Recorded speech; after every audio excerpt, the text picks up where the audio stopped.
बहुत समय पहले की बात है। एक सुंदर राज्य था जहां हरियाली और खुशहाली थी। उस राज्य के पास एक घना जंगल था जिसमें परियों का जादुई संसार बसता था। इन परियों की रानी थी चांदनी परी। वह बहुत दयालु थी और सभी जीव जंतुओं से प्रेम करती थी। जंगल में रहने वाले छोटे छोटे जीव बहुत परेशान हो गए।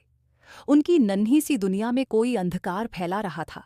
चांदनी परी ने सुना कि एक दुष्ट जादूगर काल भैरव ने जंगल की रोशनी चुरा ली है और उसे केवल सूरज कांति फूल ही वापस ला सकता है।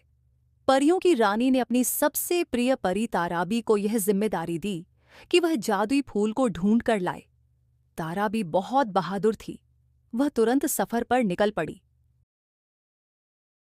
ताराबी जंगल के गहरे हिस्से में पहुंची जहां काल भैरव का महल था। वहां उसने देखा कि जादूगर ने सूरज कांति फूल को एक कांच के जादुई पिंजरे में कैद कर रखा था। जादूगर ने ताराबी को देखते ही कहा, अगर तुम्हें यह फूल चाहिए तो तुम्हें मेरी 3 कठिन परीक्षाएं पास करनी होंगी। ताराबी ने हिम्मत दिखाई और चुनौती स्वीकार कर ली। 3 कठिन परीक्षाएं। ताराबी मुस्कराई और बोली। जादूगर चकित रह गया क्योंकि जवाब सही था। 2 आग की नदी पार करना। जादूगर ने एक जलती हुई नदी बनाई और कहा, अगर तुम इसे पार कर सको तो अगली परीक्षा के लिए तैयार हो। ताराबी ने अपनी जादुई छड़ी घुमाई और जल को ठंडी बर्फ में बदल दिया। वह आसानी से नदी पार कर गई। सच्चाई की शक्ति।